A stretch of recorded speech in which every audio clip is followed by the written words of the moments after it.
salt mist hung like a shroud over the jagged rocks of Old Wyke's northern headland, turning the air to brine and pearl. Euron Greyjoy stood alone at the cliff's edge, boots slick with algae, cloak snapping like a black sail in the spray. Below, the surge pounded in time with the beat of his heart, slow, thunderous, unending.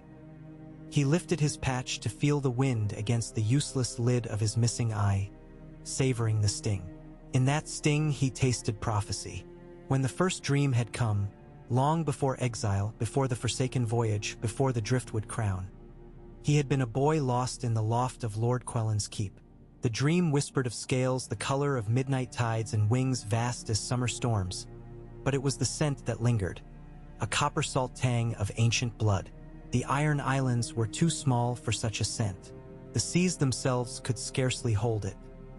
He had woken with salt on his tongue, certain that something vast and living waited beyond the horizon's edge.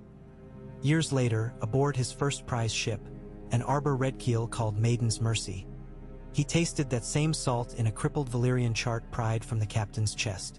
Its parchment reeked of sulfur and ruin, charred along every margin as if some dragon's breath had tried to erase it.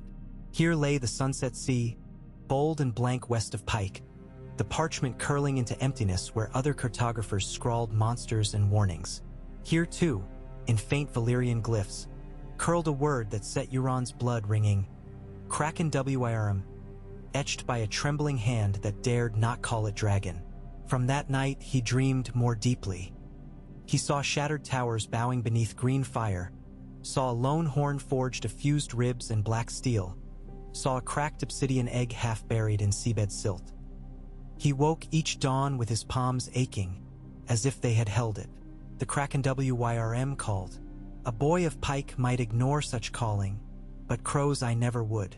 He began his hunting in whispers. A slave boy from Volantis who remembered drunken priests cursing a god of drowned dragons. A mute grave robber in Myr who had unearthed a fossilized wing from a sea cavern. A mad pirate queen out of Sithorios who swore her crew had been swallowed whole by something scaled and enormous near the frozen shore. Each tale he paid in silver and kept in memory. He tracked legends like other men tracked trade winds, letting rumor set his sail. Yet rumor alone could not bring him the egg. So he set about taking what rumor could not, the fragments of dragon lore lost to doom and tide. In Lys he slit a magister's throat to steal a worm-eaten tome bound in sharkskin. In Karth he bartered 13 green boys for 3 pages of Valyrian glyphs describing blood sorcery no sane man should mouth. In Old Volantis he climbed the black walls of the Temple of the Lord of Light and prized away a mural tile depicting a sea dragon breaking a city's gates. Each grisly step delighted him. Each secret drew the scent nearer. Still, an egg demands its nest. On the day his father died under another son's warhorn, Euron sailed west with but 7 loyal reavers, seeking the place the charts refused to name. Silent watched, its decks stripped of all tongues, manned by the voiceless who feared no song but his. Even the gulls fled their masthead path as Silent plunged into mists thick as milk. Day became night, stars vanished. Only the faint cry of a horn, low, wounded, yearning, guided them onward. At the heart of that white oblivion they found it. A shard of black stone thrusting from the sea like a broken fong. No island ringed it, no shoals warned approach. The water around it lay eerily still, dull gray in moonlight, as if the waves themselves had forgotten motion. The smell hit first, older than rot, sharper than lightning-split cedar. It stabbed the sinuses, made even Euron's iron-born stomach buckle, yet he laughed at the pain. At last, the scent of his first dream had found him. He led only 2 men ashore, Stygo, the club-handed oarsman, and Kralin, the youngest of his captains, each sworn by iron not to speak, though wonder clawed inside their throats. When their skiff touched the rock it hissed, steam rising between craft and shore. The stone seethed with hidden heat. Kralin backed away until Euron's gaze pinned him still as a butterfly. Crows I pressed his bare palm to the surface, felt flesh sizzle, yet held it there, blood dribbling under sizzling skin. Heat rose into bone. Behind his patch the empty socket throbbed. He knew then that blood fueled birth. They scaled a crease that might once have been a stair, ascending into the heart of the Fong. There, under a dome open to black sky, clung the egg, if egg it could be called.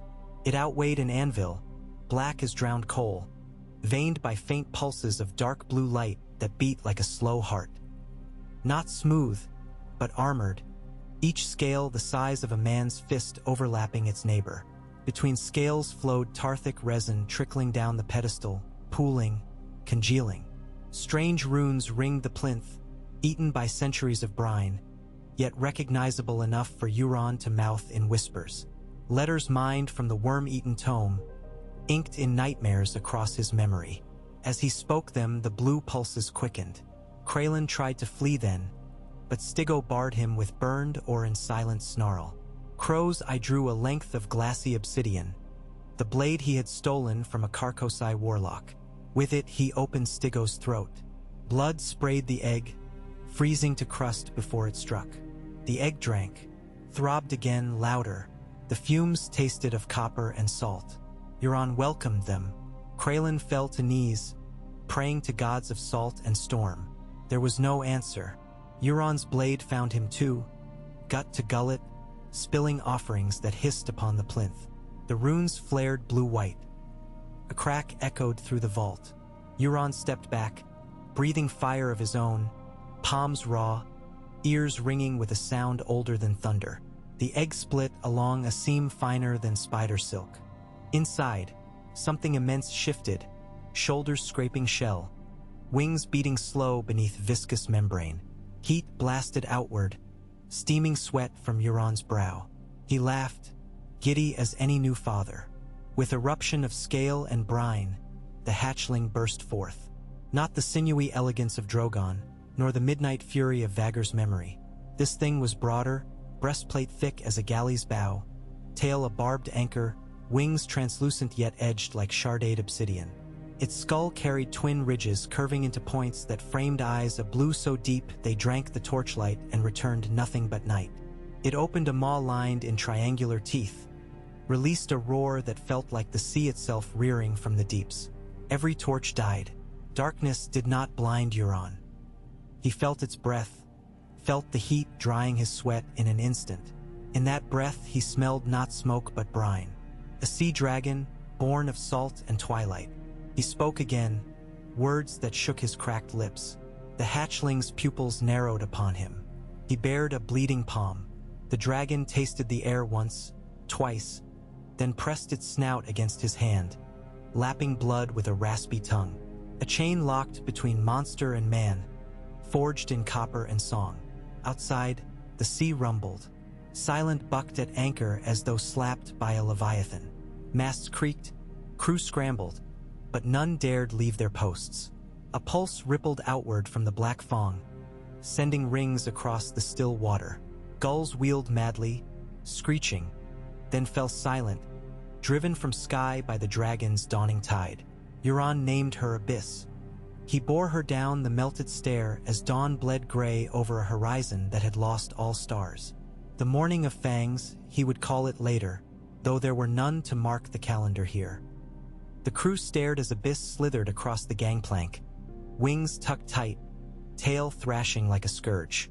Some shrank back, others fell in worship. Euron gave them no choice. There would be no tongues but his aboard now. He ordered every man to drink seawater laced with his own blood in silent oath. Those who refused were bound as fodder, gifts for Abyss's first hunger. She dined screaming. The voyage home was not swift, nor straight. Euron steered silent south of Valyria's smoking ruins, daring the shy ghosts that haunted the stormy cliffs to stalk him. They fled the thunder of Abyss's first skyward cries. Through gloomy days he taught her flight, casting off from the stern, rising into slate clouds, circling like a hawk drunk on storm wine. She learned to dive, wings folded tight, vanish beneath waves, then erupt in fountains taller than masts. Sea and sky bowed to her blood. Air gave her lift, water yielded. By night Euron lay against her heaving flank, patch removed, dreaming of kingdoms drowned. When at last the Iron Islands loomed, Euron did not steer for pike. He aimed northwest, past the lonely light, into seas no kraken had claimed. The sky mirrored Abyss's belly, a blue-green shimmer that blurred day from dusk. Here the currents turned strange, twisting warm and cold around each other, birthing mists that swallowed crows. Fisherfolk whispered of ghosts and ships lost without trace. Euron tasted opportunity. He anchored silent beside a rock stack jutting from emerald water. Upon that stack rose ancient ruins, cyclopean blocks blacker than basalt, etched in curving patterns hinting at suckered limbs and weeping faces. The drowned men wove tales of those stones, built by men before the first, toppled by the same cataclysm that drowned fair Lioness. Euron praised them. He bade Abyss coil around the ruin's pinnacle until her shadow became its crown. Signal fires were set upon every deck, casting a crimson halo that could be seen from Pike to Fair Isle. The sunset that greeted the fires burned copper and indigo. Sailors along the Iron Man's Bay paused mid-haul to stare. Shepherds on the sunset shore raised trembling hands. Septons in Castrol Rocks sept prayed to stars that would not answer. Over the skyline unfurled two wings blotting violet sky. Abyss rose, tail streaming, roar rolling across water like a hurricane's leading edge. Within her throat churned not flame but scalding brine, spitting in sizzling arcs that hissed white vapor wherever it fell. She bathed the ruin's crown, fusing stone to glass. The first watchers to die were a pair of went fishing boats. They drifted under the dragon's shadow, nets half-hauled, when Abyss's descending maw vomited superheated saltwater. It punched through oak decks as if paper, flash steaming holds, cooking crews alive in heartbeat. The boats vanished behind curtains of white fog, leaving only charred masts protruding like bones. Euron watched from his quarterdeck, one hand feverishly stroking the Valyrian horn now holstered beside his hip. Each death fed his vision. Rumor sailed swifter than any galley. By week's turn, fleets across the Westerlands huddled in harbor, captains arguing salt and steel against a storm they could not name. Lord Harlaw's court sent ravens south warning Greyjoy Pretender had summoned a leviathan from the deep. Old Town's archmasters pored over arcana, dust-choked scrolls telling of dragons of the tide, bred by sorcerers of gloaming. The maester scoffed, yet candles blew out one by one that night, snuffed by waves slapping far below Hightower's windowsill. In dawn's pale hush for greenstone gargoyles had vanished from the tower's crown, as though plucked away by unseen talons. Farther north, Deepwood Mott stood to arms, fearing kraken raids. Yet no ship approached. Instead, freighters vanished mid-route, found days later adrift, sails shredded, decks awash in brine, masts bent as though twisted by titanic hands. No corpses left, only nets filled with seawater, still sluicing red. The harbormaster's ledgers called it the emptying, and scribes left blank pages where crew names should be written. Among the iron-born, fear battled awe. Balan's remaining kin cursed Euron, calling him kinslayer, oathbreaker, demon friend. Yet their tongues grew hushed each time Silent's silhouette glided overhead, dragon roosting upon her mast like some monstrous pennant. One by one the captains bent knee, offering younger sons as blood gifts, daughters as cupbearers. Euron accepted each with mirth, promised salt wives and driftwood crowns in return. At night those offerings fed the dragon, their screams drowned beneath waves. Resistance finally stirred from the arbor, where Lord Paxter Redwine's wine fleet had long contested Greyjoy raiders. He mustered 97 galleys, black-hulled and swift, oarmasters handpicked for valor. They sailed north through whispering fog, banners snapping, war horns blaring songs of grape and grain. Euron let them come. He anchored silent at the mouth of the Mander, abyss submerged beneath, scales dull and silent as shale. When the first Redwine squadron spied the rock stack, they laughed. A single ship, no castles, no archers, no rubbled walls. They advanced in 3 rows, triremes gliding arrow-straight.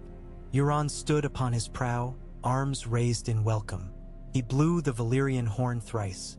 Its note shattered gull-cry, rattled oars and locks, cracked wine casks below decks. Water convulsed. Abyss erupted, wings flared, tail slicing free half a dozen masts in one sweep. Crackling seawater scalded deckhands even before the brine breath struck. White vapor engulfed prows. Iron clamps snapped as oak bloated then burst. Screams lasted heartbeats before drowning beneath tidal wave whipped up by wings. Euron drank the sight like sweet ale. He hailed the survivors clinging to drifting timbers, promising mercy if they bent knee. One by one they did, eyes boiling tears as they watched abyss break hulls open like nutshells. Word spread of a god-king riding storm and salt, dread eye agleam with horizon's secrets. The men he spared would carry those words to every port from Lannisport to Sunspear. Yet conquest of seas is not conquest of hearts. Euron knew victory required myth. He turned his prow toward the west, where the sunset sea met only rumor. Here he would vanish, leaving stories in his wake.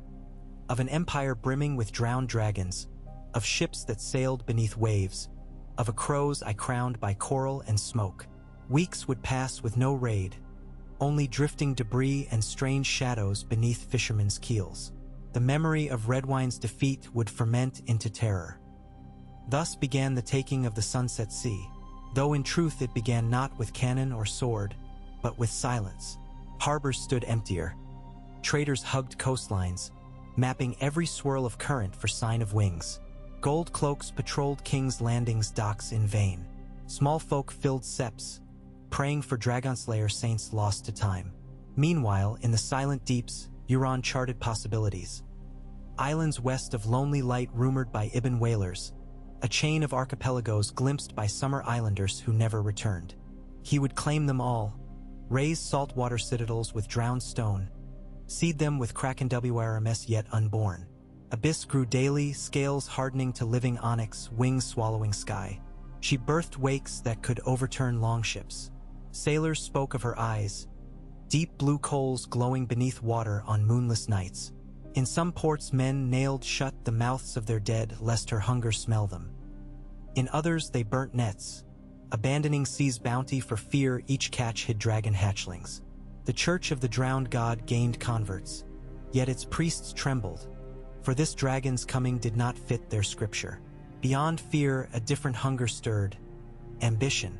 Mark Farman of Fair Isle raised new fleet, seeking to avenge kin lost to Redwine's folly, determined to claim the bounty Queen Marjorie offered for Euron's head. In Gulltown, Lord Belmore convened Knights of the Fingers, swearing to hunt the sea demon. Their oaths reached Euron atop Silent's quarterdeck. He smiled, for every vow bent to kill him fed the shape of his legend. The storm that finally claimed Silent's foretop came without warning, black walls of cloud closing like jaws. Abyss shrieked in delight, playing above crashing waves, diving through forks of lightning unharmed. Euron lashed himself to helm, rejoicing. Here at last he felt kinship with storm, with night, with beast. Each roll of thunder echoed the eggs cracking. He lifted his patch, letting rain scour the ruin of his eye, offered the empty sight to sky's fury. Let gods see what he had wrought, let them envy. When dawn came glass-bright, with storms spent and seas jeweled by sun, Silent drifted among a graveyard of masts. Wreckage spanned from horizon to horizon. Night storm had not been wholly natural. From Crow's Nest, a reaver cried that the ships wore banners of Farman, Belmore, Botley, and more besides.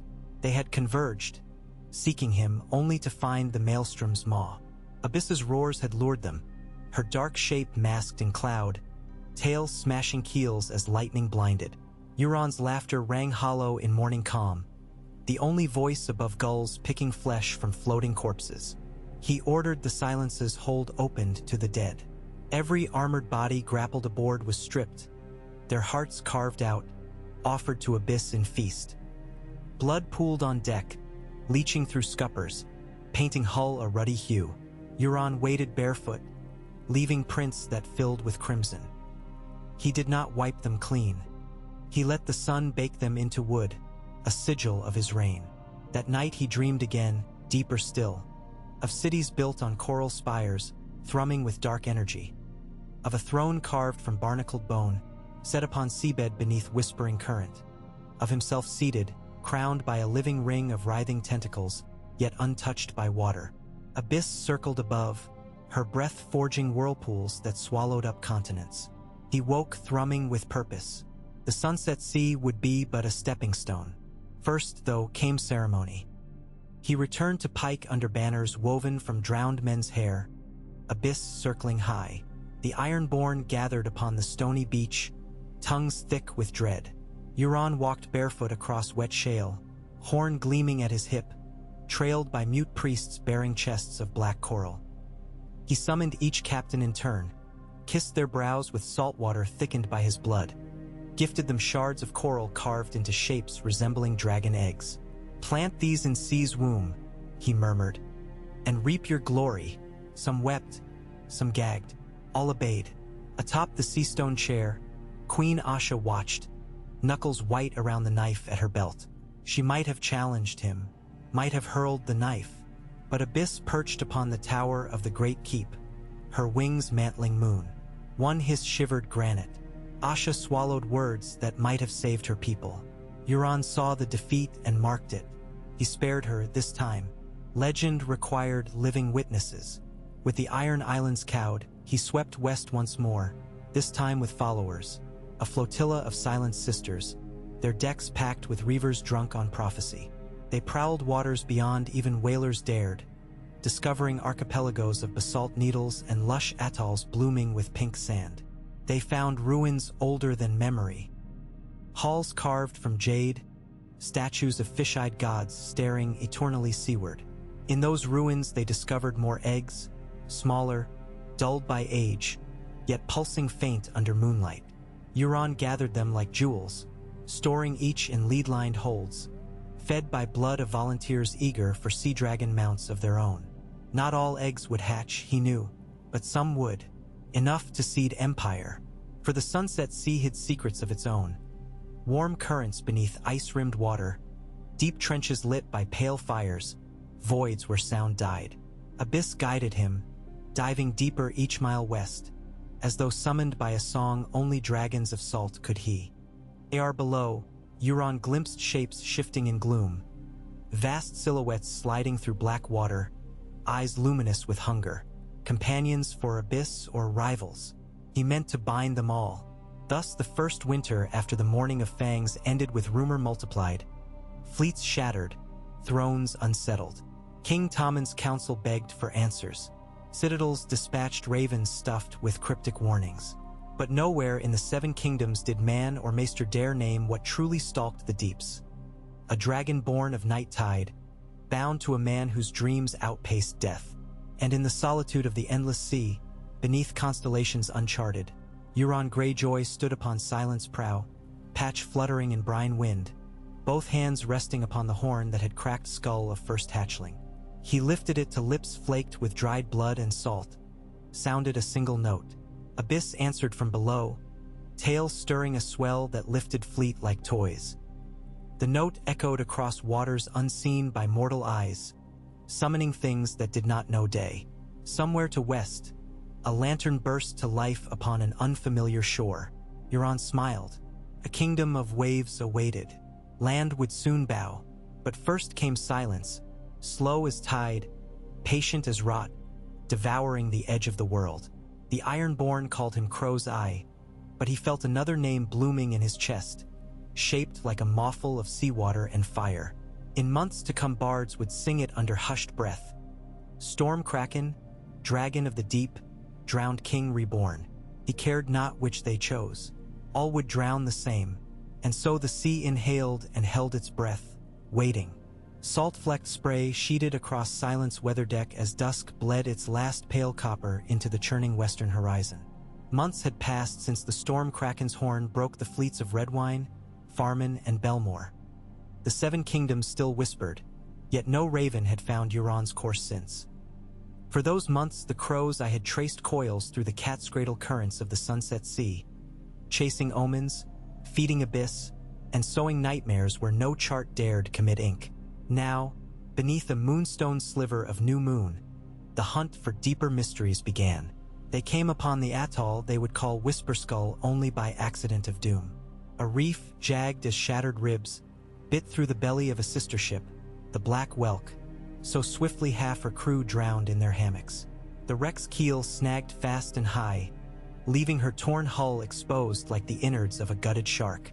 From Silent's prow, Euron watched green-flamed tar torches weave across wreckage as reavers salvaged casks, iron, and still-breathing slaves.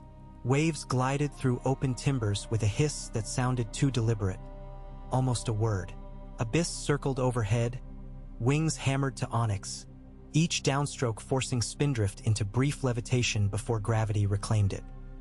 She had tripled in length since hatching, heavier in shoulder and jaw than Vagor had been at her peak, if rumor held true. Where once blue light pulsed shyly along her flank, veins now glimmered bright and constant, like lightning trapped beneath black glass. Her hunger grew in measure. Whales, sharks, even the occasional unfortunate longship sufficed only to slake Dawn's appetite. By dusk, her roar begged fresh sacrifice. Euron sensed the tide of her need as keenly as he felt the rhythm of his own heart. Tonight, her hunger veered not toward flesh. Tonight, the dragon's yearning turned downward, toward something in the atoll's drowned throat. He ordered 4 skiffs lowered with nary a word. Reavers obeyed in silence. There were no tongues left among Silent's crew. Those who spoke had been gifted to the sea months ago. The oarblades dipped without splash. Euron required stillness to hear what called. Starlight silvered the lagoon, and beneath the surface a dull radiance flickered. The nearer they rowed, the brighter it throbbed, as if an injured creature breathed in liquid slow. Coral bulwarks reared like bleached battlements, sculpted not by reef, but by chisels unknown. Spirals within spirals, each scaled to the size of a kraken's eye. Fish avoided the glow, clustering where shadow remained. When the skiff scraped shallow sand, Euron leapt overboard, boots sinking ankle-deep. Salt water rose to his thighs, warm as blood and oddly still. An archway gaped ahead, half-collapsed beneath coral crust. Euron passed beneath, dragging fingertips along stone slick with translucent algae. Blue motes danced inside, drifting like snow. They swarmed to his burned palm, stinging in a way that tasted of sorcery. He smiled. Within the chamber, domed roof sighed beneath tide pressure, but held. 6 pillars ringed a dais sunk lower than floor level, a pool within a pool, its center dominated by a statue. The thing did not depict man nor fish nor any god Euron recognized. A colossal skull, flattened and elongated, bore triple rows of fanged apertures where jaws might hinge. No eye sockets. Instead, a single spiral cavity tunneled straight through brow to brainpan, as though meant to cradle something or someone. Around the pool's rim crusted globes half the size of goose eggs, fossilized, cracked, yet faintly radiant. Euron knelt, prized one loose. Beneath brittle shell lay a swirl of pale blue sand, cold despite the warm water. The sand pulsed in rhythm with Abyss's distant wing beat. Here was food for prophecy. He called softly, no need for volume. The dragon heard all. Water above the ruin frothed. A shape plummeted, trench dark, and crashed through the cavern mouth. Pillars groaned. Salt spray exploded, extinguishing torches, but the skull's glow amplified, casting dancing azure across every surface. Abyss's snout breached pool center, steam curling from nostrils when salt met inner furnace. She saw the fossil skull and answered with a croon fit for hatchlings. Something in that ancient bone recognized her and vibrated response. Euron's reavers quailed, bodies rigid, but their voices lost forever saved them from betrayal.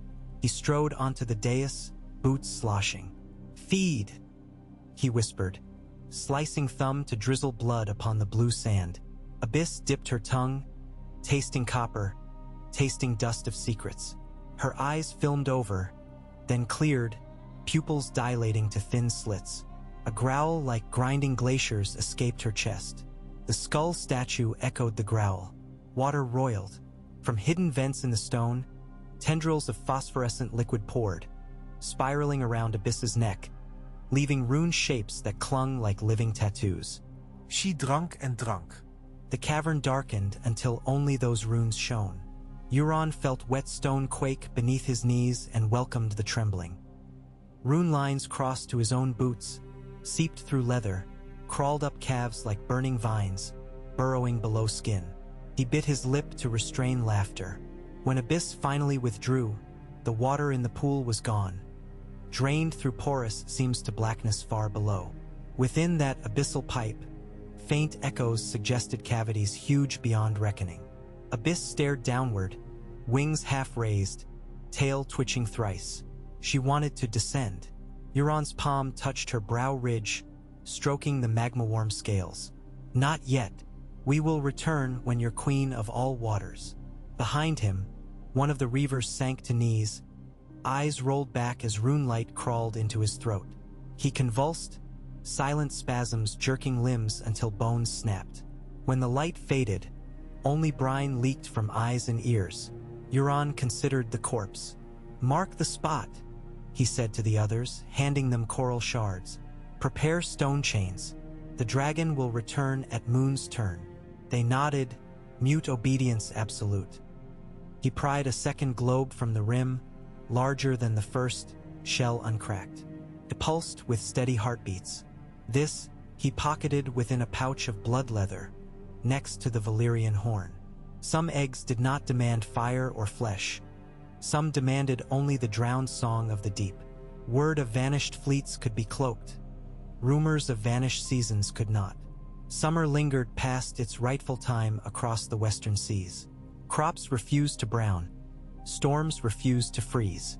Old Town's Archmaester Norrin quilled treatises blaming sea currents disrupted by unnatural tremors. Sailors from summer islands returned claiming reefs had shifted league by league overnight, revealing seamounts where none existed. And everywhere, fishermen hauled nets of strange catch. Luminous eels twisted into knots of bleeding light, transparent crabs whose shells hummed with distant roar, clutches of conch containing embryonic lizards with vestigial wings.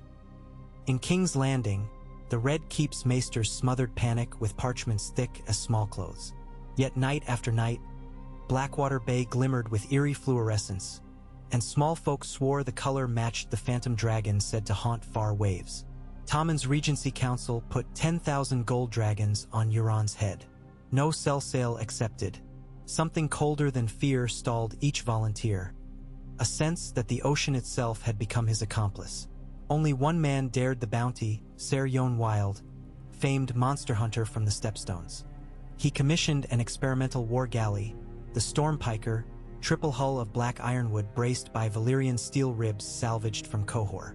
Her ballast chamber could purge boiling water by siphon pumps.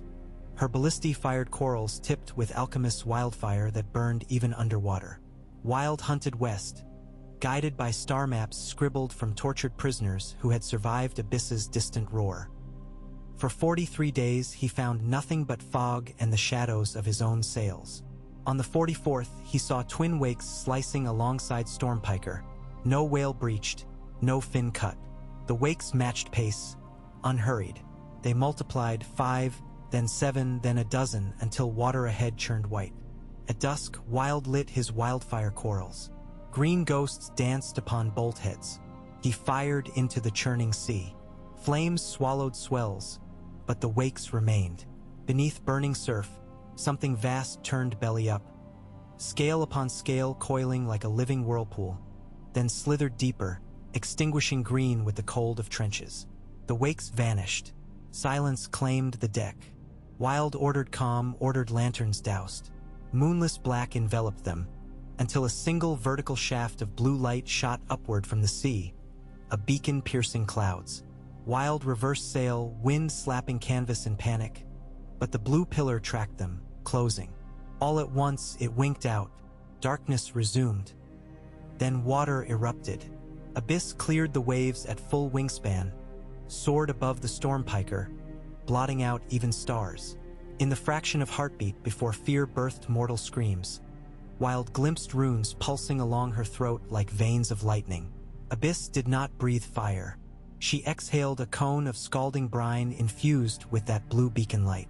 The jet punched through Stormpiker's reinforced deck as if it were paper, drilling straight into hold and ballast chamber. Valyrian ribs shrieked. Ironwood hissed to steam. Engines melted. The whole galley burst into a geyser of shrapnel and superheated mist. Wild may have reached a lifeboat. It mattered not. When the spray settled, nothing remained but floating embers and a film of fluorescing foam the color of Abyss's veins. Ghost stories of the Stormpiker returned on wind alone. But wind sufficed. Gold price on Euron's head doubled. The number of hunters halved. Queens and councils clung tighter to coasts, while Greyjoy ships slipped between fearful patrols, raiding at will, vanishing west under Abyss's escort. By season's turn, Euron's flotilla had swelled. 9 Silent-class dread galleys, tongueless crews, plus 16 swift longships commanded by chosen captains who had knelt barefoot on coral runes, their sawls burned to black sigils. He forged driftwood crowns for each, nailed them to shaved skulls until splinters pierced bone. These he called the Tide-Forged. Among them, no man or woman feared death. They feared only the silence he would grant if they spoke without leave. Together they erected the first sea fort of Euron's empire on a mid-ocean plateau where waves struck shallow enough for foundation. They scuttled captured hulks, lashed their skeletons with kelp rope, poured pigs of black stone melted by Abyss's breath until a platform emerged, slick and terrible, ringed by dragon-fused glass sharper than obsidian. Upon it Euron planted the skull statue claimed from Whisperskull's ruin. At night the starless blue glow rose again, painting deck planks wild cobalt. They named the bastion Blackpyre. From Blackpyre radiated power. Reavers sailed forth sipping blue sand tincture mixed with seawater, tattoos of living runesap crawling across their chests. In lonely bays they performed rites. Ironborn drowned and drained. Their blood and seawater mingled upon tide pools to hatch finger-sized eelwrms. Some died within hours. Some grew. By the second moon, hand-length hatchlings slithered between timbers at Blackpyre, nipping sailors' heels, learning voices of the deep. Euron stroked them like kittens. Soon he promised them they would earn wings. Not all kneeling captains embraced new dawn. Torwulf Har, elder lord of Saltcliff, feigned submission then planned flight to warn King's Landing. On a fog-drowned night, his longship drifted from the flotilla. Euron allowed distance, then blew the horn thrice. Abyss answered. She surfaced under Torwulf's keel and drove upward. Ship and crew broke upon her spines. On Silent's deck next dawn, Euron displayed Torwulf's head still wreathed in driftwood crown, mouth crammed with blue sand until teeth matched the dragon's veins. The flaw of treachery cured itself by dread. Far across the world, Daenerys Targaryen's own dragons watched her armies camp along the Green Fork. Drogon gave uneasy roars at night, sniffing the easterly wind. Viserion paced faltering arcs above river reeds. Regal scraped talons through soil bare of prey. Maester after maester insisted nothing threatened them in Westeros skies. Yet still the dragons cried towards sunset, each dusk more forlorn. They tasted in wind a kinship twisted wrong, some echo of scale and fire, but brined and broken. Daenerys mounted Drogon one twilight, soared toward the western ocean. Above Crackclaw Point, a tremor rippled through Drogon's frame. He faltered mid-flap. Horizon there glowed faint cerulean, a beam too thin for sun or moon nor any lantern. Drogon balked. His rider turned him back. Night men swore next day the Silver Queen looked troubled, brow deep creased, as if she had sniffed storm long before clouds. On Dragonstone, ravens from Old Town brought fragments of coral etched with sigils unknown. Melisandre burned one in her brazier. The flames hissed sea-green. She proclaimed that the Lord of Light had fallen silent where those sigils shone. Stannis, still nursing wounds of pride, scoffed, but his maesters noted tides shifting unpredictably around Dragonmont. Fish drowned where water turned inexplicably hot. Others froze mid-swim at eddies of cold no geographer explained. Orys Baratheon's old charts seemed lies now. The sunset sea swallowed its own boundaries. Under these omens, kingdoms prepared warships. Yet sailors refused. Ports hung red lanterns promising double pay. Still, mast poles rotted for want of canvas because men would not sail west under a moon that bled blue at its edges. The sea herself claimed tithes before nights unhorsed. Euron listened to such whispers in cockleshells collected from Blackpyre's rim. When he held a shell to ear, He swore he could hear flea-bottom rumors swirling as clearly as gusts around Pike's towers.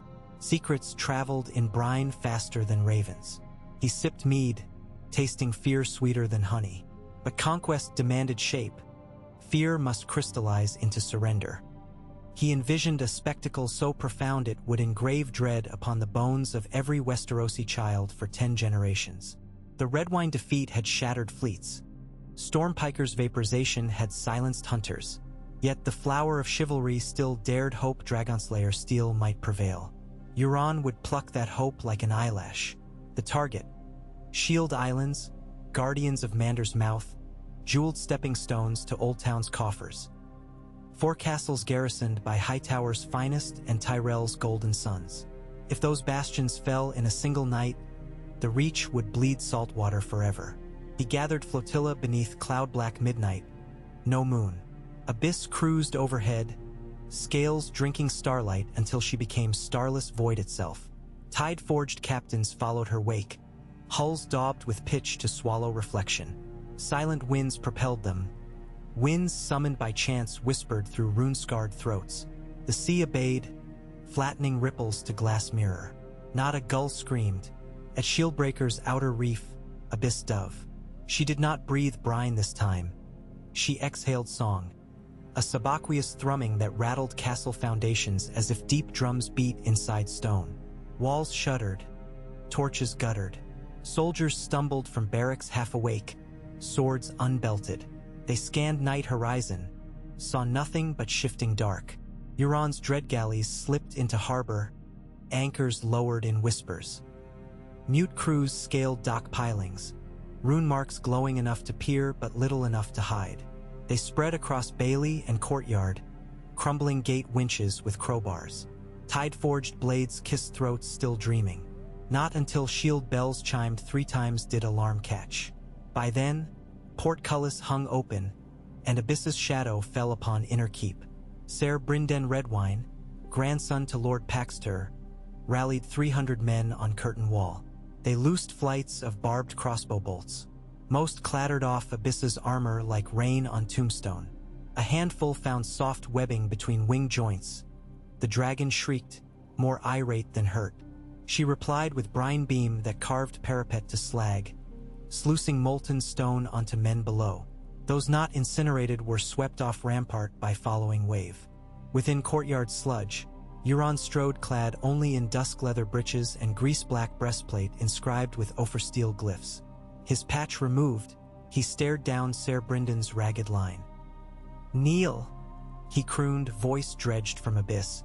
Some sank, dropping blades, eyes clouded by aquamarine glow of rune tattoos reflecting off flooded flagstones. Brynden raised shield-bearing grape cluster sigil, answered with defiance. Euron flicked 2 fingers. Abyss skewered the Reach Knight with barbed tail, then cast him aside to drown in slurry. 1 castle fell. 3 remained upon different isles. By dawn, all 3 smoldered. Granite melted where Abyss's breath cut channels, leaving cliffs pocked like giant honeycomb. Survivors, those allowed to live, were bound to hulls and dragged through seas until lungfuls of brine branded fealty. They returned to Old Town mouth babbling of water burning skin, of dragons singing to stones, of crows walking upon waves. Hightower's beacon burned green 8 nights morning. Archmesters convened a conclave of emergency unknown since Jaehaerys' reign. They concluded, this foe is not of earthly lineage. He must be named Cataclysm. But names could not shield trade ships now forced to sail north around Fair Isle, adding weeks to voyages and spoiling barrels of fruit. The Reach's prosperity withered beneath fear of open water. Grain prices doubled through Stormlands. Riots rattled villages from Pink Maiden to Bitterbridge. Euron watched price lists with glee. Each riot screamed his title, though small folk scarcely knew face. Myth mattered more than visage. A dozen bards, tongues spared by vow, followed Silence Shadow, scribbling epics nobody would dare sing near hearth for fear of.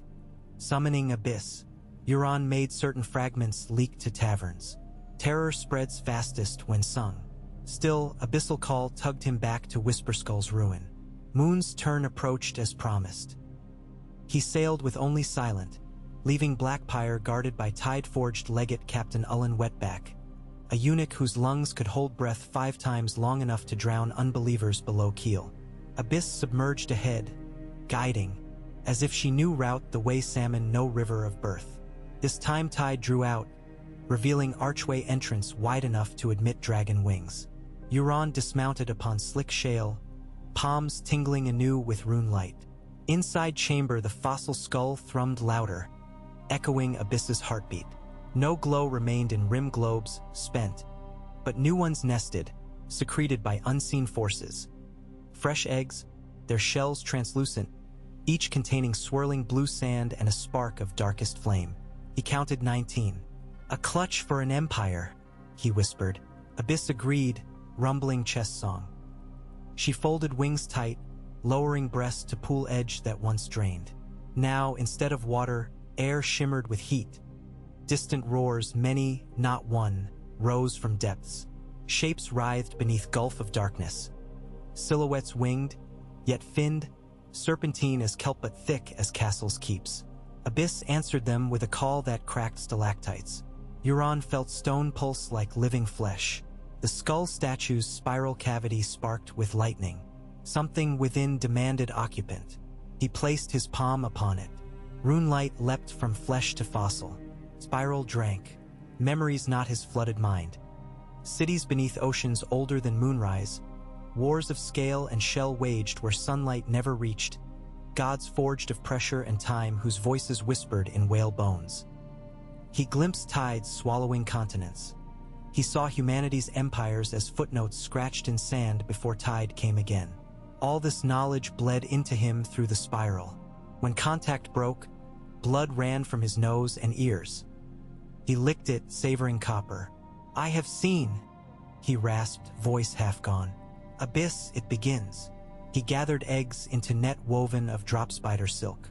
Shells burned ice-cold against chest. Above, reavers hauled them by pulley to silence hold lined with lead.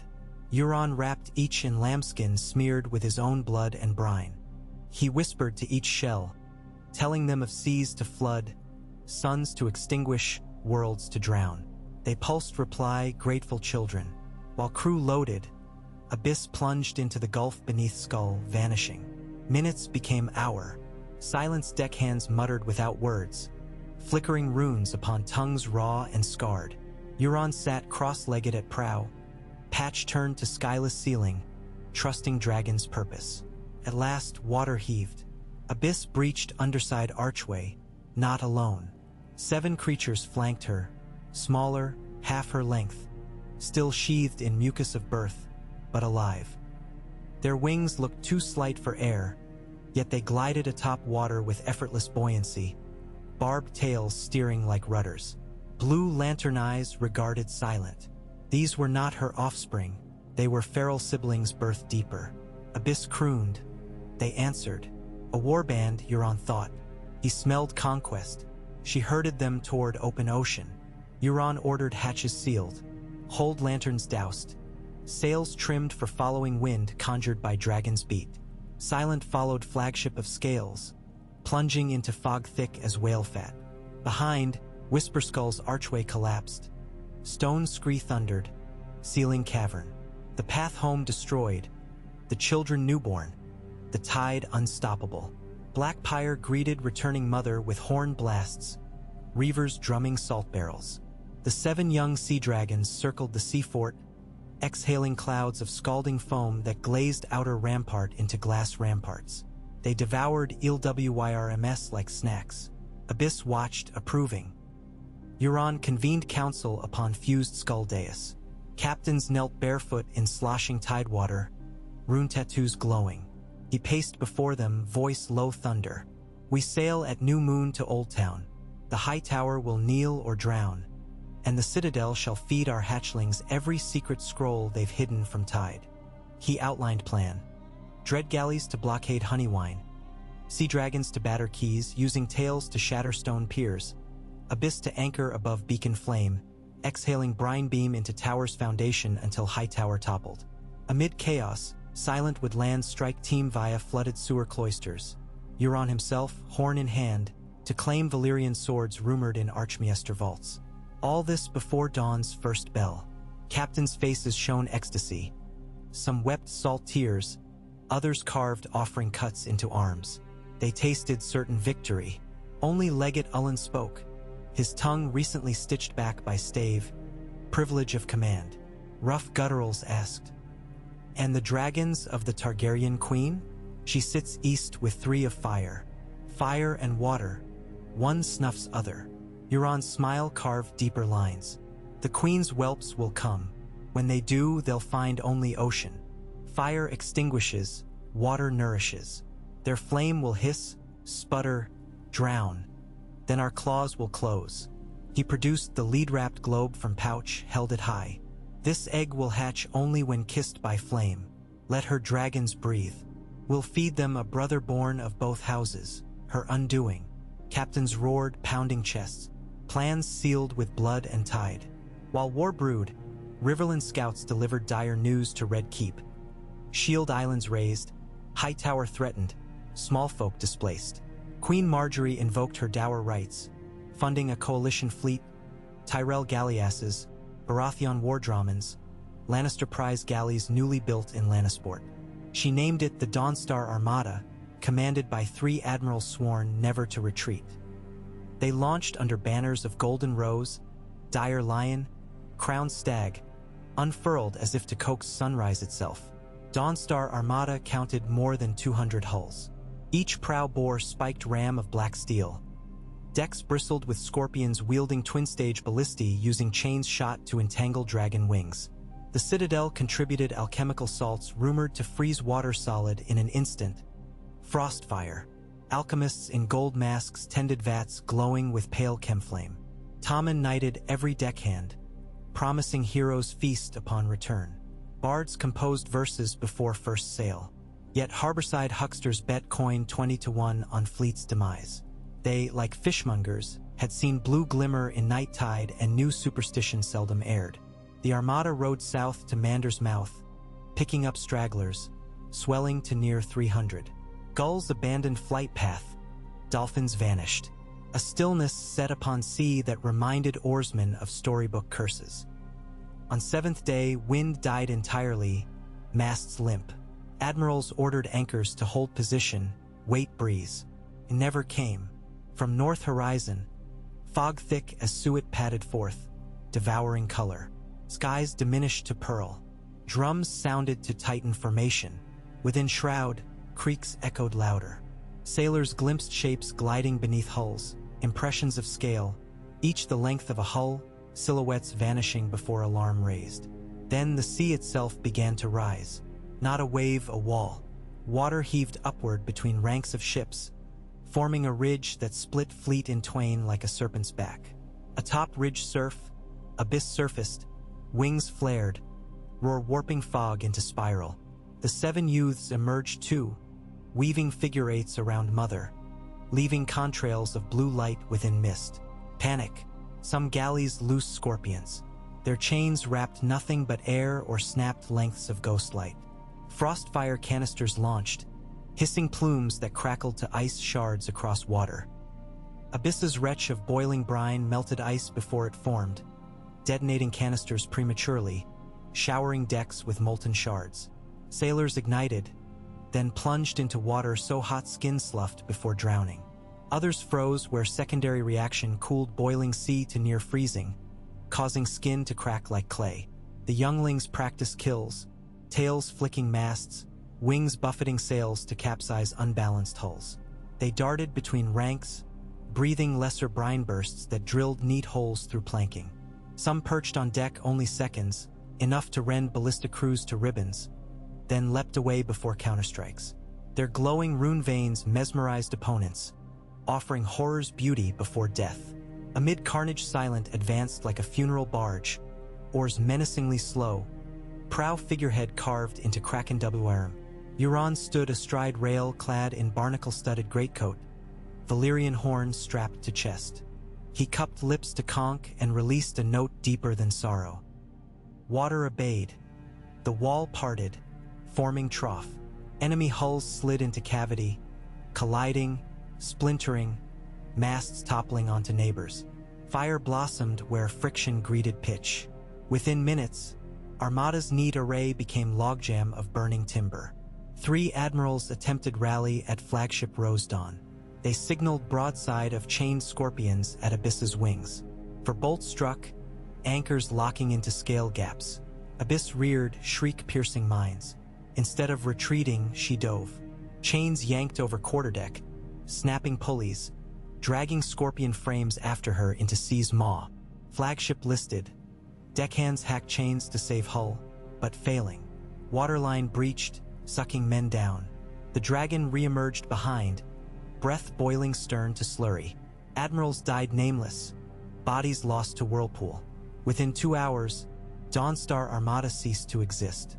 Debris fields spanned leagues, black smoke blotting noon sun. Euron guided silent through wreckage, plucking survivors to serve as heralds. He sliced their ears away, leaving tongues, for the tale required telling. Each was given skiff and a single oar, set adrift toward nearest coast with instructions. Speak truth, name me storm, warn them Old Town is next. He turned to Abyss hovering overhead, smoke swirling behind wings like funeral shroud. Let them bury another hope, he whispered. She screamed triumph. News of Dawnstar's annihilation reached Old Town in 7 days. 7 days of panic, riots, mass exodus upriver. Hightower sealed gates. Citadel stockpiled scrolls in cellars rumored unassailable. But knowledge cannot outrun tide. When Silent's silhouette at last crested outer shallows, flanked by Abyss and her 7, bells tolled not for prayer but for apocalypse. Euron saw beacon flame atop Hightower flicker green in futile warning. He raised horn, angled mouthpiece to sky. Note soared, tremor rippled water. Hatchling dragons circled. Runes along flanks pulsed to horn's rhythm. They dove. Abyss hovered above Hightower's crown. Tail smashed crenellations, wings stirring cyclone. Men upon ring wall wrapped ropes round waist for hold, but storm plucked them away. Brine beam erupted, liquefying beacon stones, sending rivers of glass down tower face. Within minutes, upper 3 floors sagged like candle wax, crashing onto lower ramparts with thunder amalgam. Fire from beacon hissed out in cloud of steam. Meanwhile, dread galleys breached Honeywine with tide surge conjured by runesong. Quays crumbled, warehouses flooded waist-high. Tide-forged marines advanced through ankle-deep streets, rune light reflecting off shuttered windows. Resistance collapsed before first sword drawn. Foe bodies convulsed as blue glimmer infiltrated lungs via salty haze. They fell face down, drowning in fingers-deep water. In Citadel's marble courtyard stood final barrier. Ring of archmesters clutching rods of Valyrian steel, arcane symbols etched. They chanted ancient spells taught nowhere but shadowed seminaries. Air crackled. Frostfire crystals lined parapet ready to unleash. Euron strode alone across flagstones, horn tucked beneath arm, eyes on owl-faced Archmaester Bennick, last of White Raven Order. Bennick spoke Valyrian incantation that lanced spears of ice toward intruder. Euron extended open palm. Runes across chest flared. Spears melted foot from his face. I come for your priceless wisdom, he said, voice charming. Hand it freely, or Abyss will make memory of you all. Bennick spat, but spittle froze midair, shattering before floor. He raised rod to command Frostfire engines. Before trigger pulled, Abyss's tail barreled through colonnade, crushing 3 maesters, sweeping rod aside. The dragon's jaws closed around Bennick whole. Crack. Silence. Citadel surrendered scrolls. Volumes bound in human skin, fragments of Ass-High prophecy, tablets dredged from Rhoyne mud, diagrams describing ritual to birth sea dragons in ages preceding Valyria. Euron laughed reading. He already knew truth. Scrolls merely confirmed ambition. He loaded libraries onto barges renamed Tide Scribes, task scribes to spread gospel of drowned WRMS across every reachable harbor. Those who resisted were locked in cages nailed to Hightower's slagged frame, left for hatchlings to pluck. Old Town burned blue for 3 nights. When smoke cleared, Only the black glass skeleton of Hightower remained, jutting like charred mast from ruined deck. Eastward, Daenerys felt Drogon shudder then shriek at moonrise. She leapt from bed, hearing both her hearts, hers and the dragon's, skip. A taste of salt-filled mouth. Flames in hearth dimmed azure. The Queen's War Council argued logistics. She dismissed them. She felt calls stronger than any horn pulling west. Westeros might burn under Cersei. Still, her dragons sought brother of tide. She would follow, but Euron awaited her long before coast. At Blackpyre, he nursed the fire-hatched egg, steeping shell daily in Abyss's brine exhalations, then quick cooling in buckets of frostfire slurry stolen from Citadel. Cracks spidered across shell, veins flickered red where others glowed blue. Dual nature throbbed within, fire and water fused. When shell finally burst, creature within defied description. Wings limned in red flame yet matted with salt crystals. Scales opalescent, each flaring from fiery gold to abyssal blue with every breath. His first scream released steam and spark both. Euron called it Maelstrom. He strapped horn to Maelstrom's breast with chain of weirwood and coral, forging bond triple strong. The young hybrid imprinted upon Euron as mother and father in one. Abyss regarded offspring with pride, nuzzling gently. 3 moons later sails appeared east. Queen's fleet, unsullied phalanx on segmented barges, Dothraki outriders pacing prows, and above them 3 dragon shadows beating horizon sun. Drogon led, eyes molten fury. Battle lines drew across sky and sea. Euron stood at Silent's prow, patch fluttering, maelstrom coiled around mast nursing newborn heat. Abyss soared to meet trio of flame. Day turned to eclipse beneath crossing wings. Dragons circled, tasting each other's scents. Fire crackled. Brine hissed. Below, silent split waves, rowing for vantage point, horn ready. Euron's grin widened, knowing Tale's next chapter would not end swiftly nor gently. 5 dragons now danced where men once ruled. The sea held its breath again. Moonbent waves licked at Silent's hull as if begging her to turn back from ruin. But Euron Greyjoy rode the trembling deck unmoved, leather greatcoat etched with salt runic grime that caught torch radiance like constellations. All around him the black mirror of the sea stretched unbroken. Yet above, the sky churned with the beating of 5 dragons. 3 of fire, 2 of brine and shadow. They traced spirals through clouds bruised purple, as though the gods had poured wine across the heavens and let it sour. Abyss tilted first toward confrontation, iron-scale wings slashing the wind, rune veins glowing cobalt along her throat in time with Euron's own pulse. Beside her, the newly hatched Maelstrom, smaller by half but wilder, scales flickering between ember gold and abyssal teal, shrieked a defiant alto. Each flare of his fledgling flame sent ripples of steam across brine dampening his wings. Below them, Drogon banked in predatory circles, eyes coals beneath horned brow, his brothers Viserion and Regal pacing tight formations at either flank. Daenerys Targaryen knelt between Drogon's spines, silver braids whipping across her cheeks. Tyrion clung behind the saddle straps, face gray from altitude and adrenaline. Wind howled through the rigging as sailors cowered beneath tarpaulins, pressing tattooed chests to deck, rune scripts glowing faintly beneath damp linen. They did not need to see to know immortality loomed overhead. They could taste it, a metallic tang like blood salt on a blade left too long unwashed. Euron alone remained upright, boots braced apart, one hand on the Valyrian warhorn slung across his torso, the other stroking Maelstrom's leash of fused coral and ashglass. His ruined eye socket drank night's sting, mined a whirlpool of anticipation. He did not sound the horn, not yet. Sound it now, and Maelstrom would spark to frenzy, perhaps bolt before command solidified. No, the horn's third and final peal must come at the instant flame touched water, when boundaries blurred and the world gaped wide to be remade. Only then would true obeisance chain all dragons to his drowned hymnal. Drogon dived first, as he ever did, a living spear of obsidian and fire. Abyss answered in kind, but instead of flame she vomited a torrent of superheated brine. When the jets collided mid-air, steam the color of polished bone exploded outward, billowing sheets that swallowed moonlight and occluded sight. Inside that mercury haze, the dragons clashed.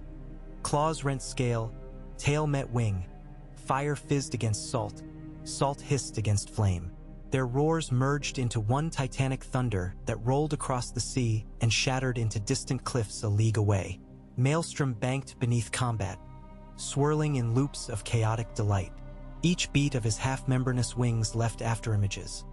Bursts of orange flame edged in blue crystals that rained bits of incandescent salt onto Silent's deck. Where the flecks landed, oak planks smoked, but did not char. Instead, they formed glossy, azure-veined scabs as if the ship itself were healing with new skin.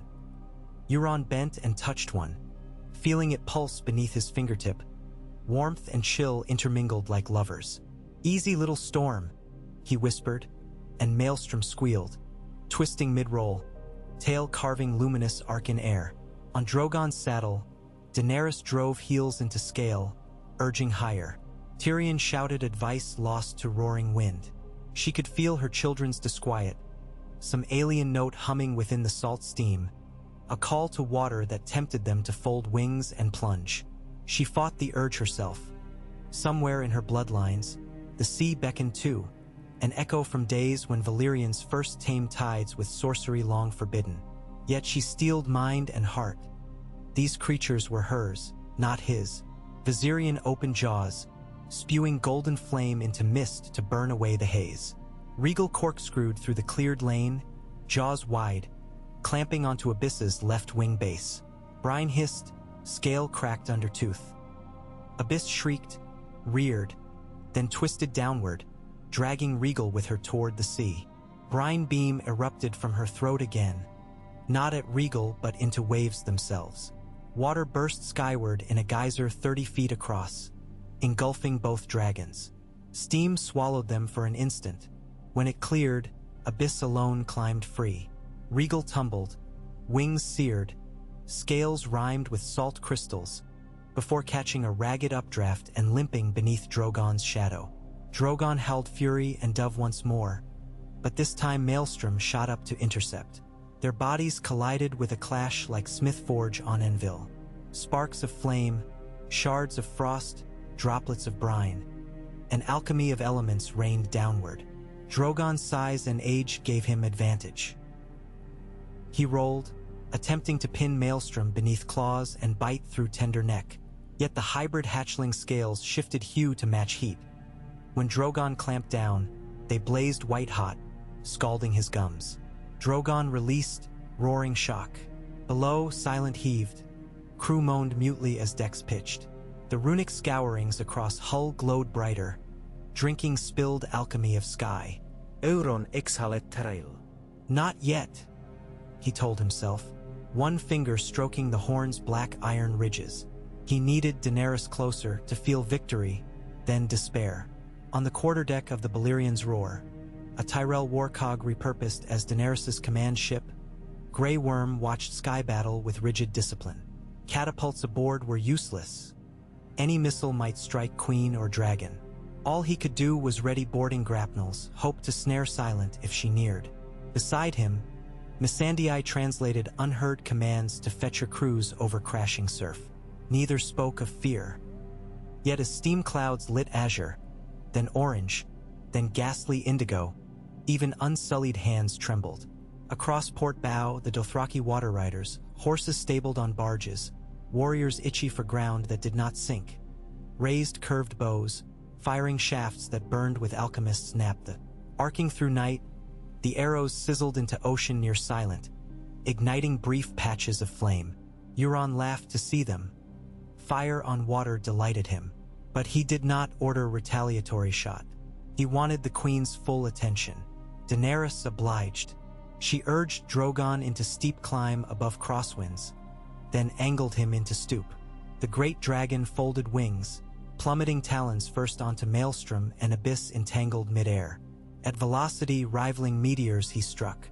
Scale upon scale rang like iron bells. Joints snapped, blood sprayed searing across sky. Maelstrom shrieked youthful pain, flailing free. Abyss tumbled, righted, spun, tail whipping.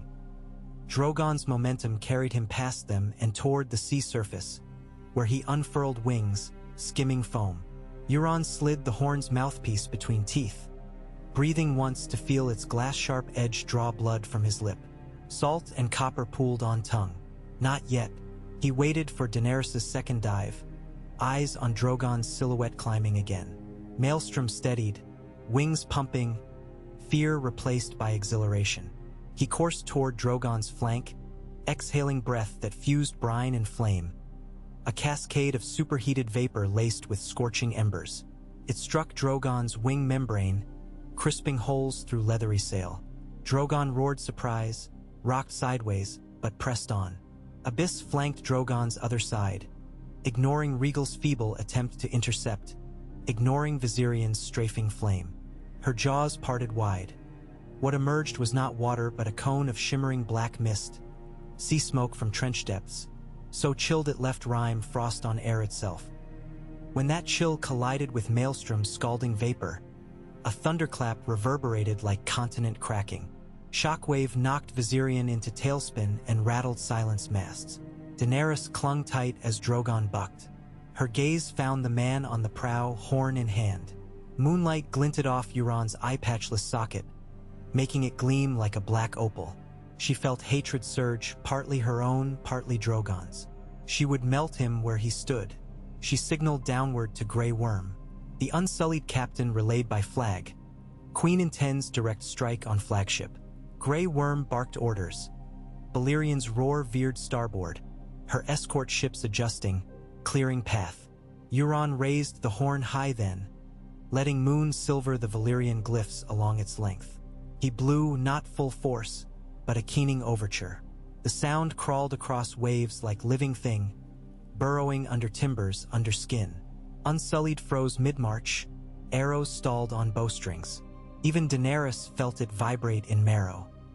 Dragons faltered, hearts stuttered. With Queen's concentration snapped, Drogon's trajectory sagged. Abyss seized opening, banking hard to a broadside, then lashing out tail-heavy as siege ram. It struck Drogon's hip joint, dislocating with audible pop. Drogon roared agony. Flame gushed upward, uncontrolled, a pillar of white-hot fury. Maelstrom flapped clear, yet tongues of fire washed over his scales, heating them to incandescent orange before dripping off as beads of flaming salt. On deck, Tyrion lost grip and nearly flew. Only leather straps saved him from plummeting. He glimpsed Silent below, its decks a tableau of mute reapers. And he remembered stories whispered in wine-soaked small hours. Euron Greyjoy, who cut tongues from captives so only he might speak to gods in silence. Drogon spiraled downward, smoke trailing, hip lame. Daenerys fought to steady him, tears searing eyes, voice hoarse. Rhaegal mustered strength to intercede, but Abyss roared him away. Viserion rallied, diving to guard mother and brother. Maelstrom darted behind Drogon, jaws yapping at tail but not biting, only hurting. Lower, lower, until Drogon's claws skimmed wavetops, sending spray. Silent veered to intercept, oars biting water in perfect silence. Sails trimmed to catch the dragon wind that Maelstrom's vortices generated. Euron strapped horn behind back, sprinted to bowsprit, spread arms as if welcoming crash. Daenerys saw him, saw the glee, and fury detonated inside.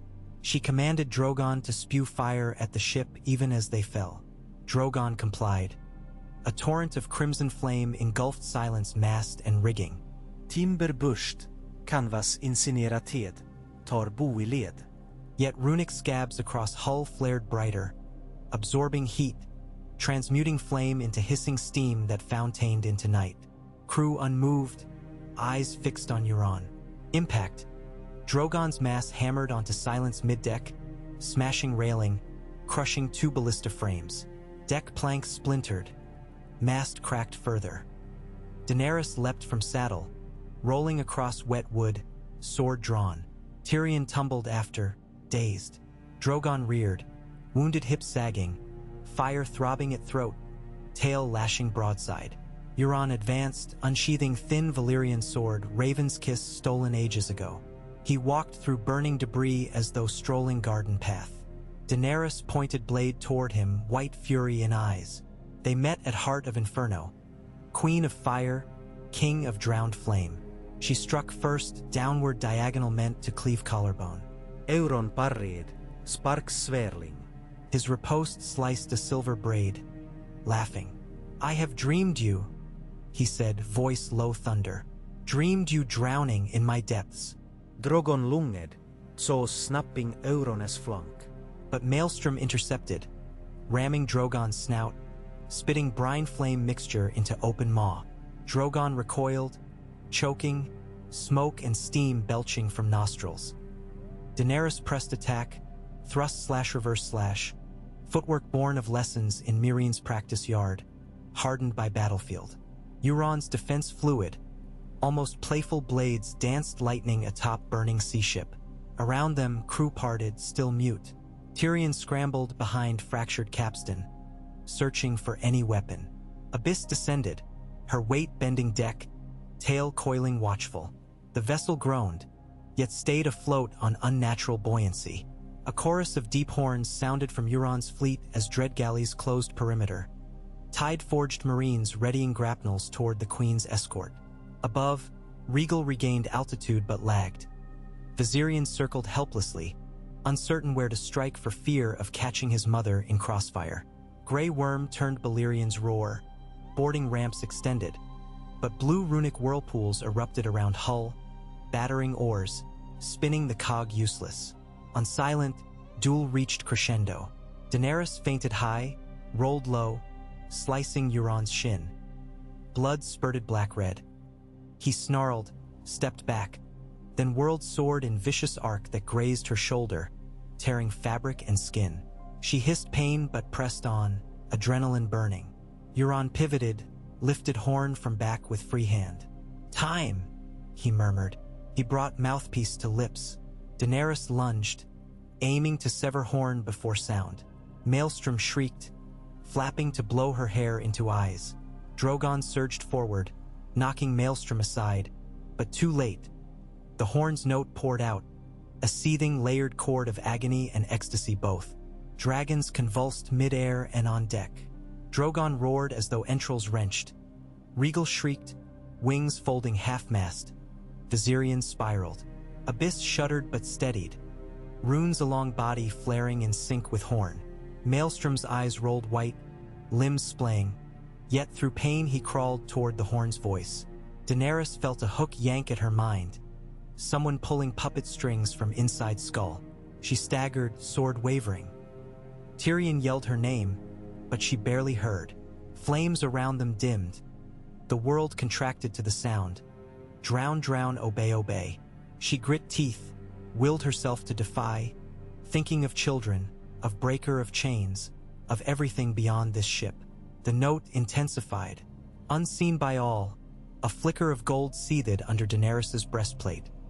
An amulet gifted in Karth, inlaid with dragonglass and powdered moonstone, said to shelter heart from sorcery. She had forgotten it for years. Now it warmed, counter-vibrated. The hook's barb loosened. She gasped, clarity flooding. She dashed forward, blade raised to slice horn's bell. Euron saw, pivoted, trying to parry with blade still clinched between teeth blasting note. His eyes widened as she feinted left, dove low, and hacked the horn's mouth. The narrowest point, clean off. Silence crashed like thunder.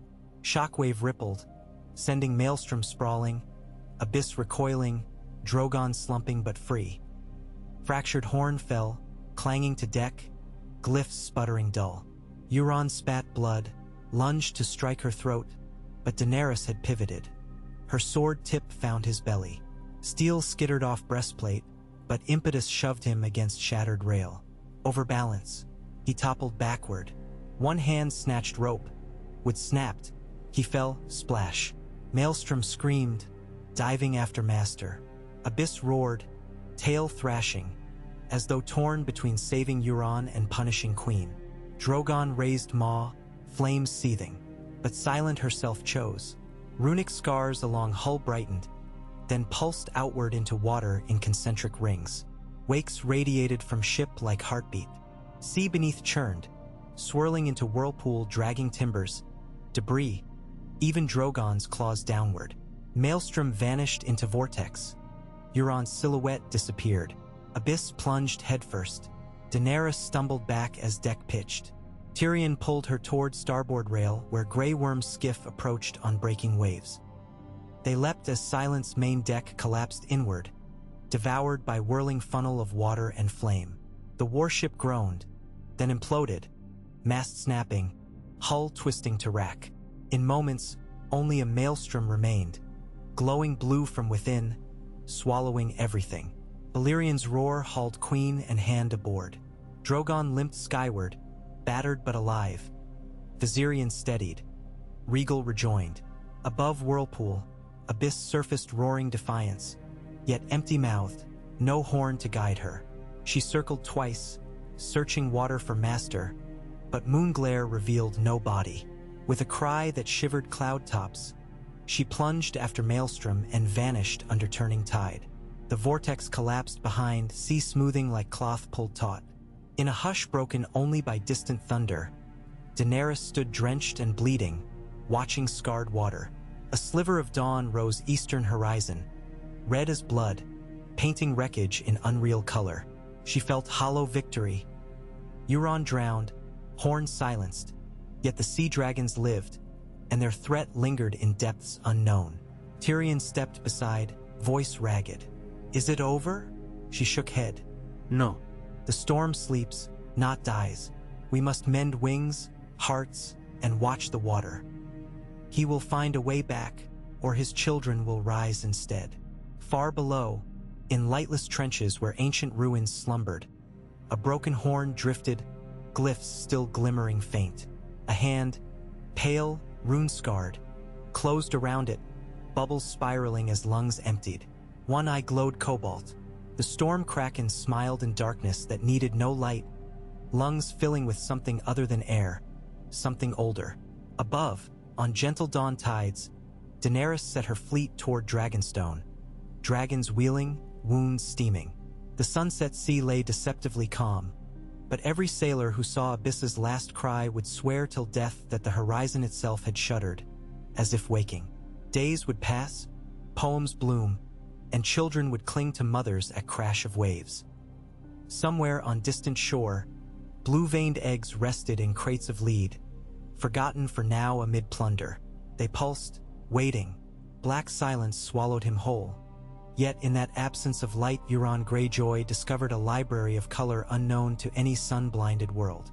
As he sank past the dying embers of Silent's wreck, motes of blue fire spiraled like seeds in a winter gale, each carrying the drone of the sundered horn. They threaded through the rents in his coat, needled the cuts Daenerys's blade had left, pierced flesh and bone, and entered the hollow of his chest with a hum both anesthetic and agonizing. Blood drifted away in thin ribbons, but the salt drink that replaced it tasted of birth rather than drowning. The sunset sea refused him the courtesy of death. Depth pressed tighter. Rigging fragments, scorched spars, and smoldering planks fell beside him as though a scaffold were being dismantled mid-air. Somewhere above, the sea's opaque lid sealed, extinguishing the last flickers of Drogon's retreating flame. Somewhere below, runes like submerged constellations flickered on an unseen horizon, vast grids of cobalt light carved into the ocean floor. They pulsed a message to which his bones resonated an answer. He could not read their shapes the way a maester might read glyphs, but he felt their syntax in marrow and nerve. Come diper. Remember what was promised. He obeyed, letting weight drag him through columns of frigid currents and sudden thermals so hot they stripped burnt cloth from his shoulders. At intervals, silhouettes glided at the edges of vision. Serpents longer than city streets, luminous manta shapes whose wingtips brushed him with gentle, feather-soft vortices, schools of transparent fish inhaling his bubbles in playful spirals. He sensed no threat from them. The horn's half-note, still echoing inside his skull, made them kin. The shard he gripped in numb fist, snapped mouthpiece of the Valyrian horn, bled faint blue sparks with every salt pulse. It guided him like lodestone to the sea's true north. Ahead, Curtains of liquid darkness parted to reveal a precipice.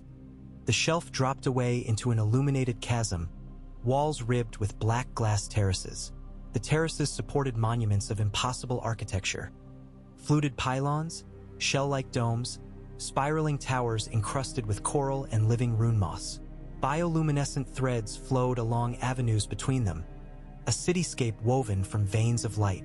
In its center, a ziggurat rose, capped by an enormous skull identical to the statue at Whisper Skull, but intact, its spiral cavity aglow with the fury of captured stars. Abyss awaited on a lower ledge, wings wrapped, tail coiled like an anchor chain. Her runic veins pulsed in synchrony with the city. Maelstrom crouched beside her, still clutching Broken Horn's midsection in his jaws, quivering with newborn fatigue. 7 smaller sea dragons circled overhead, joining schools of lesser leviathans in a slow gyre around the ziggurat. They parted as Euron drifted, accepting him as a moat accepts gravity. He touched seabed at the foot of the ziggurat. Pressure beyond mortal endurance should have crushed ribs flat. Instead, it massaged lungs with thickened water, coaxing gills his anatomy did not possess. He stared upward through hazy blue and saw Abyss incline her massive head. Something passed between them. No word, no gesture, only a transfer of memory. His fall, the duel, the Queen's triumph, the horn's fracture, silence demise. Abyss absorbed it without blame. Dragons lacked the human luxury of remorse. She nudged him toward a fissure in the base of the ziggurat. He followed, hands brushing hieroglyphs that vibrated under fingertips. The passage opened into a cavern whose walls writhed with murals rendered in living sapphire. Scenes unrolled, tales of ancient pact. Sea kings older than Valyria bartering hearts of drowned gods for dragon seeds that could fly both water and sky. He saw armies of armored krakens hauling stone eggs from molten vents, priests in helm-shaped masks pouring soulfire into spiral horns, and at the center of every fresco a dark-eyed monarch with single black wing. The monarch's visage shifted moment to moment, but Euron recognized the gaze. Hunger wearing joy's mask. He stepped into a circular chamber where the walls fell away into vertical abyss. A platform of fused obsidian jutted above nothingness, its edge lined with bone flutes. On a low pedestal lay what remained of the Valyrian horn's bell. Euron placed the mouthpiece fragment beside it. The 2 pieces sizzled, drew together, and healed as flesh knits beneath a scab. When the seam vanished, runes reignited, brighter than before, now laced with green flecks like algae trapped in ice. The horn no longer belonged to mere Valyria. It belonged to the sea. A voice neither male nor female reverberated through chamber water, syllables rumbling deeper than any whale song. It addressed him not with words but with recognition. At its summons, water receded from the platform, swirling into spirals that hung in defiance of gravity. Dry stone kissed his boots. A breath he did not need drew fresh air into lungs. The horn floated, hovering before him, point aimed outward, mouth flared like abyssal blossom. Euron knelt unbidden. Blood seeped from reopened shoulder wound, drifting upward in crimson globes. They burst against horn's metal, disappearing like ink in tide. He felt centuries crawl into his veins. Memories of coral empires, tidal wars, and songs sung at pressures no harpstring could endure. The voice offered him 2 gifts: mastery over the newly woven brood and a body suited to throne of abyss. The cost: never again to draw untainted breath of air without the sea's leave. It was priced small as copper penny beside iron crown, he claimed. He pressed forehead to horn's side. The instrument rotated, aligning mouthpiece with his lips. He blew a single, silent note. On the ziggurat above, Abyss, Maelstrom, and the 7 spawn convulsed, flaring wings. In concentric rings the lesser leviathans ceased twirling dance and snapped into ranks like soldiers forming shield wall. Light cascaded up the ziggurat, through Skull's spiral, launching sea-green beacon into ocean's ceiling. A lighthouse for no sailor, a war banner for watery legions. When the beam pierced surface miles above, night sky over the narrow sea lit emerald, startling watchmen on every coastline from Dragonstone to Maidenpool. They swore dawn had come early and come wrong. On Dragonstone's highest parapet, Daenerys Targaryen woke from fevered dream just before the green column burst horizon. Sweat slicked her skin though winter air bit. In dream she saw black sails carried atop foaming wave taller than Dragonmont, and behind them marched silhouettes armed with spears of conch and shields of living kelp. At their head strode Euron, features changed. Beard woven with sea glass beads, skin bearing pale spirals, single empty socket glowing cerulean. He raised horn, but no sound came. Instead, the sea itself opened, swallowing walls of Old Town anew. She stood now, gripping battlement, and watched green light fade to sickly halo. Drogon dozed on courtyard basalt, wing bandaged with tanned wyvern hide and Myrish silk, regal and Viserion perk. Head on crumbling outer curtain, their wounds less severe but their posture subdued, suspicious of every wave crash. Maesters guessed months for simple healing, but dragons willed to fight again quickly, pride refusing convalescence. Yet pride alone could not mend torn membrane. She needed sorcery or steelcraft lost to Valyrian fires. Behind her footsteps approached soft, Tyrion's wine-rough whisper, "Your Grace, you're needed in the war room." Ravens from Storm's End and Old Town knew calamities. She answered without turning, "He lives." The hand exhaled. "I feared the same." They descended to map chamber where Grey Worm, Missandei, Davos Seaworth, and Maester Wolkan pored over charts. Candles guttered though no draft stirred, the wax trembling to some distant vibration too low for ears. On the table lay 2 sealed scrolls still damp from flight. Davos broke the Storm's End seal, signature of Lord Gendry Baratheon, lines scrawled in haste. Fishers on Cape Wrath reported whales beaching by hundreds, bellies gashed with symbols that bled blue light till death. The carcasses hissed like acid, melting rock. The smell drove men mad enough to stab kin. Wolkan unrolled Old Town's raven. A maester named Norin pleaded for aid. The honey wine ran brackish, reversing current twice daily. Crops died from salt fog 30 miles inland. Refugees to Bitterbridge carried sores shaped like spiral runes. And in the night, singing rose from flooded catacombs beneath high towers' broken stump, luring children to wade into water and vanish. Missandei trembled, reading translation. "They call it the unfurling tide," she said. "They believe Old Town is only first bloom." Euron, Davos scrollet. Who else?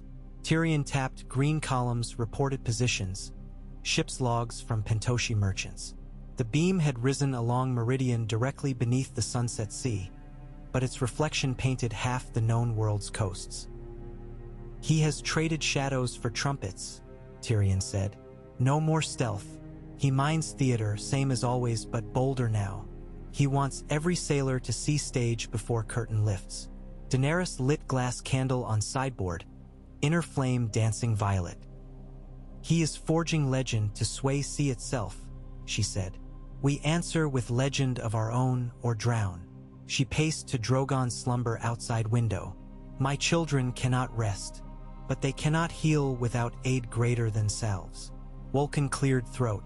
The Citadel kept fragments of Valyrian dragon-binding treatises, even after Purge. "I have had translations." He gestured to pack of scrolls he'd salvaged from Old Town's flight. One speaks of gullfire resin, sap from trees on island of Nath, mixed with obsidian dust, used to knit scale and membrane swiftly. Another mentions windglass needles to draw venom of brine breath. Davos scratched beard. "Sail to Nath? With seas bewitched?" Tyrion nodded darkly. "Might be walking into the maw." Grey Worm lifted chin. "Unsullied sail. We do not fear maw." Daenerys placed palm on map where Nath lay, far south beyond stepstones. "I will send half the fleet for sap. Drogon must remain here, but the twins can fly as escorts." She paused. "And the queen should not idle. I ride to seek allies unbound by land or sea." Tyrion frowned. "Whom?" "Nymeria's daughters," she replied. "The Rhoynar once tamed rivers. Perhaps their spray can quench a tidal dragon." She meant Dorne, whose new Prince Kyle Martell owed her allegiance by blood spilled. Davos nodded. "I and the Martells know guerrilla war. might bleed Euron's reavers if they beach too far. Tyrion sighed at responsibilities multiplying like plague rats. Very well, but we risk thinning defenses. He pointed to arrow inked near Cracklaw Point. Scouts there sighted longships bearing coral banners. Blackpyre's captains raid along Narrow Sea already. Daenerys clenched fist. Then we strike before flood rises. Regal and Viserion can still spit flame. They and I will burn every longship we find. She looked to Grey Worm. You will command Dragonstone defenses until my return. Tyrion, gather ravens. Warn every lord from White Harbor to Highgarden. Build breakwaters, salt walls, stock fire arrows dipped in wildfire. And pray. Far to the north, beyond the shattered castles of Shield Islands, Ullen Wetback presided over Blackpyre. He gazed west through bone-rimmed telescope, spine straight despite gale.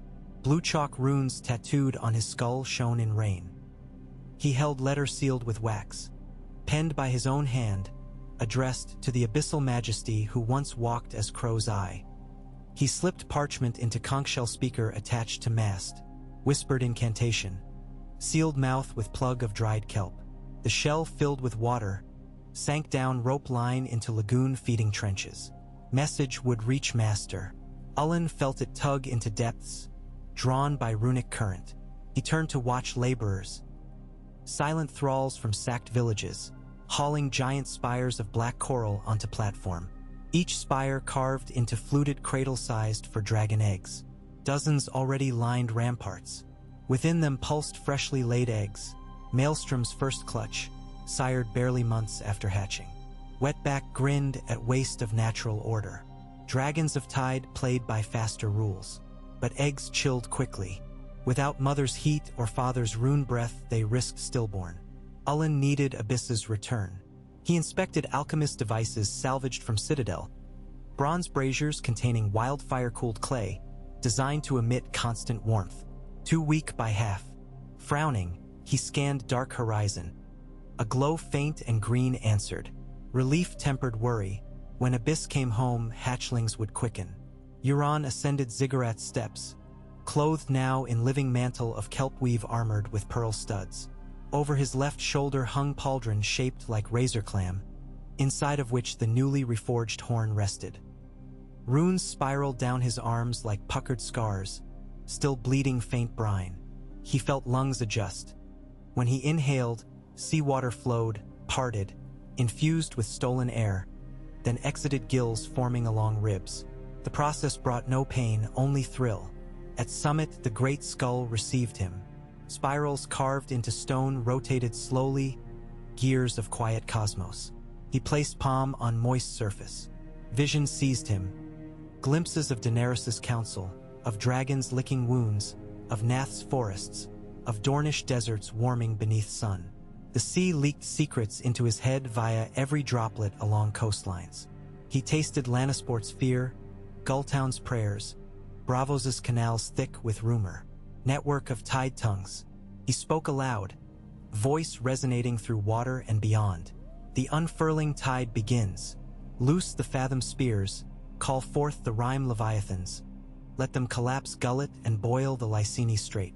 I come east soon. The city listened. Bioluminescent veins brightened, dispatching commands along trench highways where abyssal armies slept. Abyss lowered massive head beside him. In her eye swirl, he saw reflection no longer wholly human. Pupils elongated, iris tinted cerulean, scara shot with swirling silver filaments. He stroked her snout. Come, bride of night. The land has forgotten how to scream. We will teach it anew. Maelstrom joined, posture eager. Euron clamped new coral bridle onto Hybrid's muzzle, mounting saddle grown from fused whalebone. In his grasp, horn vibrated. He blew second note, one of rising cadence, not command but proclamation. Dragons of city rose in orchestrated spiral, schools of luminous jellies forming constellations between them. Abyss launched skyward, Maelstrom close, followed by the Seven. They broke surface 20 leagues west of Fair Isle. The sea did not burst. It bowed, letting them through like cloth parted by needle. Night above was cloudless, full moon huge, and droplets scattered from wings gleamed like sapphires. Euron inhaled real air for first time since transformation. It tasted thin but intoxicating, laced with hints of smoke from distant burning fields. He smiled. Wind scoured salt crust from beard and he laughed, a sound rolling low as surf across reefs. Below, shards of Silence wreck still bobbed, charred and waterlogged. He saw a piece of railing where Queen had lunged, still bearing smear of her blood.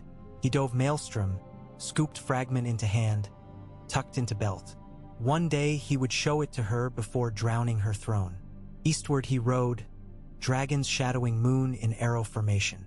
With each league, the water beneath changed hue from normal midnight to faint teal, signal of trenches awakening. Fathom spears, immense spires of crystal grown naturally by abyss sorcery, rose just beneath surface, guiding his host. Ahead lay gullet, mouth of narrow sea. Within sat bulk of Crownlander trade, fat as calves, trusting Dragonstone's queen to keep lanes clear. Tonight they would learn whose dragons commanded tide. But the sea is never sole element in play. North of Dragonstone, a ragged courier galley named Candlemoth sliced foam, bearing crucial passenger. Samwell Tarly, honey-eating former knight's watch-brother turned wizard apprentice. He clutched half-charred folio rescued from Citadel, its pages recounting crux of the deep spiral, a treatise on counterharmonics that could deaden Horn's call. Sam's face paled, reading spells requiring heart of kraken babe and feather of dying phoenix. Impossible. Yet margin scrawl offered variant. Resonance from obsidian bell rung atop old god's weirwood could disrupt sea sorcery. He sailed to Dragonstone, hopes pinned on queen whose counsel seldom heeded soft men, but might listen now. As Candlemoth rounded Massey's hook, he saw green halo winking over western horizon. He clutched rail and whispered crumbs of forgotten prayer. South, in Dornish water gardens, young Prince Kyle stared into reflection pool that rippled though no wind stirred. Images unfolded. Ships burning on black water, coral knights wading ashore, children of Rhoynar culled. A sand snake at his shoulder suggested preemptive strike. But how to spear tides? Kyle turned to pages of Nymeria's journeys. Catapults loaded with jars of river clay hardened in sun could husband spells to dam water. He ordered artisans to forge such jars anew. Marriage of Rhoynish water magic and Dornish fire oil. East yet farther, in Valeria's smoking ruins, an ancient colony of fireworms fled molten ravines as tremors rocked archipelago. Insects sensing weather, they sensed rising tide devouring subterranean veins. Something older than even them stirred under smoking sea. Their exodus poured across dragon roads no man trod, sign that world's bedrock shifted. Meanwhile, Euron's brood approached Gullet at midnight tide.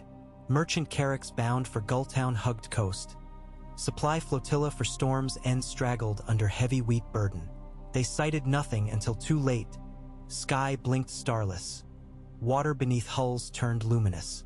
Then abyss screamed from cloud cover, and water split to reveal spear-hewn vortices dragging ships downward. Flaming arrows launched wasted, punching nothing but mist. Maelstrom exhaled ring of steam and fire that fused rigging lines into glass. Sailors dove, only to find sea underneath boiling on top and freezing beneath, flesh splitting by conflict of extremes. Bloody foam tinted shoreline. Gullet's lighthouse siren wailed, but no war fleet answered. King's galleys still in rebuild after Dawnstar fiasco. By dawn, wreckage clogged straight from Maidenpool to Sweetport. Famine's seed planted. Euron watched from Maelstrom's neck as sun bled over cliffs, painting his dragons crimson. Horn pulsed satisfied but hungry still. He set course north, toward White Harbor whose fat granaries fed half the north. Let wolves learn to fear water. On Dragonstone battlements, Daenerys felt wind shift. It stank of rotting fish and soot. Ravens arrived one after another, reports of massacre in Gullet. She mounted regal, armor laced over wound, Tyrion protesting futility. She silenced him with gaze of wildfire's edge. She saved us all from the long night, Missandei whispered as Queen took sky. She will not yield now. Tyrion watched her depart and muttered, "Let us hope the sea remembers mercy, for men seldom do. Far below that very sea, deeper than city of spirals, in cavern where light dared not dwell, the broken halves of the first horn Euron ever dreamed of, Kraken Wyrm chart scraps prophecy, still lay fused to seastone. The blast Daenerys' sword aborted had awakened something sealed by doom and rockfalls alike. A heartbeat began where none had sounded since last age of drift kings. Maritime trenches tremored, cracks spidering across plate seams. As Euron's brood scorched surface, an older dragon of sea, vast beyond metaphor, opened a single lidless eye and tasted world again. 5 days of hard flight carried Euron to seize off White Harbor. Scouts reported city walls newly reinforced, ballistae mounted with dragonglass-tipped corals mined from Skagos. Yet harbor remained open, for trade, for hope, for fish, weakness all. On morning of 6th day, low fog rolled in at his bidding. Ice floes drifted south, unusual season. Sailors found nets heavy with dead sharks, their stomachs etched spirals. Omen enough. Within fog, abyss and kin wove silent arcs. Maelstrom dove beneath wailing ships, churning water into ice slurry that encased hulls. With dawn flare, Euron blew horn. First note summons tide. Second call devours. Final will enthrone. He reserved third. First two sufficed. Fog compacted into wall of opaque brine, slamming piers, toppling warehouses.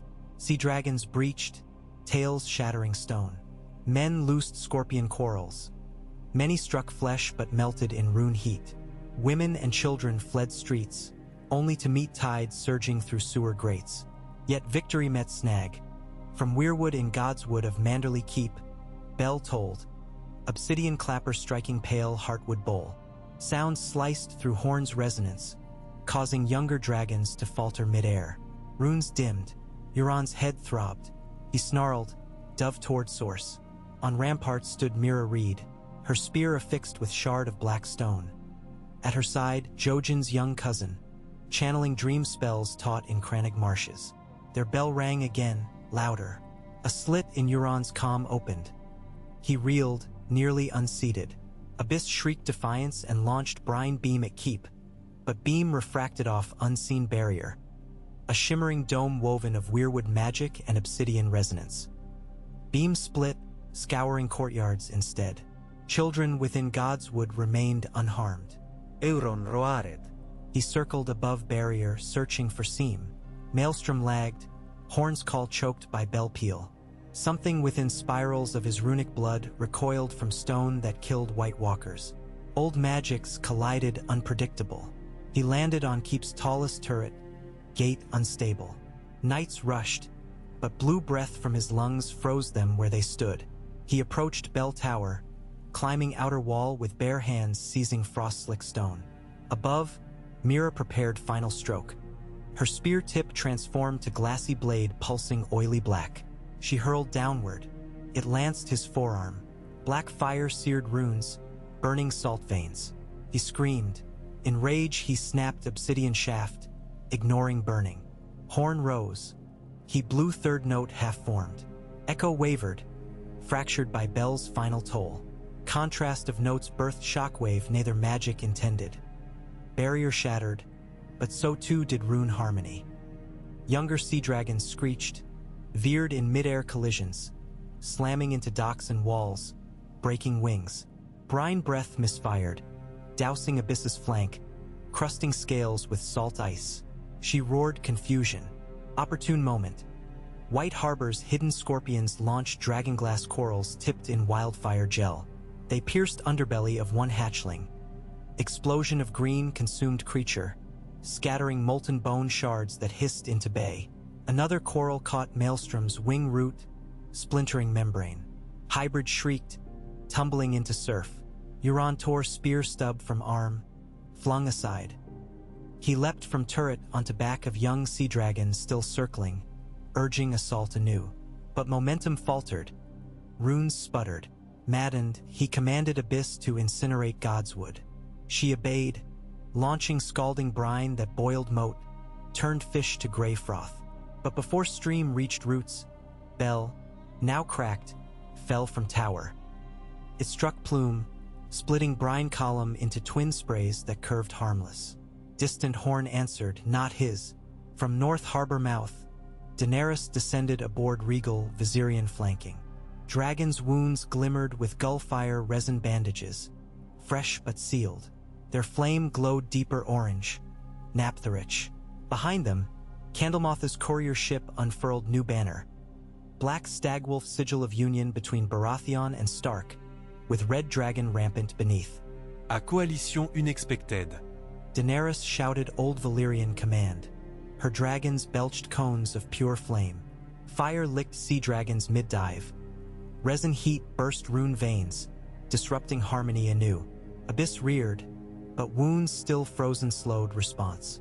Euron snarled at vision of Queen returning so soon, now equipped with countermeasures. His horn-fractured lines would not withstand another obsidian bell. He clicked tongue. Remaining sea dragons rallied around him, forming shield of scale. He signaled retreat, diving into Bay's deeper trench where surf turned murky. Abyss scooped Maelstrom's battered form in tail coil, flapping ponderously west. Younger dragons limped behind, some trailing blood. City cheers erupted, but many piers burned. Many men lay dead, waters fouled. Daenerys landed inside Godswood, dismounting beside Mira. They clasped hands, though strangers. Grey worm skirmishers poured through gates, reinforcing walls. The Queen stepped to cracked bell, gently touching obsidian. It worked, Mira said, voice brittle. Dany nodded. For now. She looked across Bay where horizon darkened once again with fog. He will gather strength and return, she said. But now we know his weakness. She turned to Samwell emerging from stair, folio raised. Sam, glean every counterharmonic. Forge bells for every harbor. Sam gulped, nodding. Tyrion strode from ramparts, face smudged by soot. A wind buys breathing room, but he still commands tide. He eyed gullfire resin glistening on dragon wings. We will need more miracle sap. Daenerys exhaled steam, gaze hard. Then we fly to Nath after all, regal strong, Viserion too.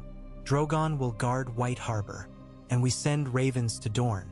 Tell them fill jars with Roiner clay and meet tide with river rage. She turned skyward. Somewhere beyond that vault Euron nursed wounds. His horn chipped again, but his hate sharper.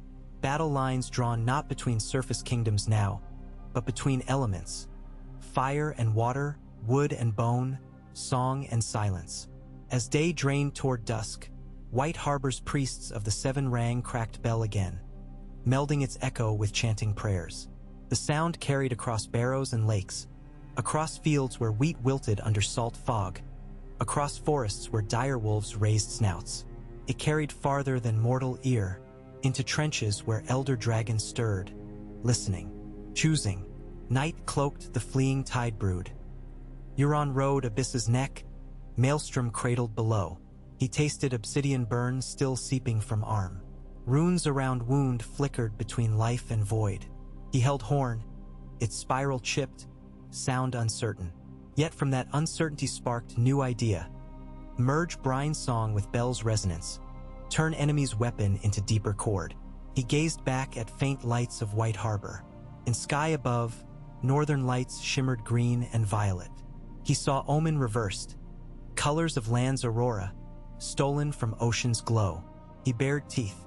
We learn, they learn, he hissed tonight. Next clash will surpass tide and flame alike. Abyss rumbled. Ahead, horizon showed blank canvas of dark water. Somewhere far south, Ullen prepared eggs. Far west, city of spirals forged armies.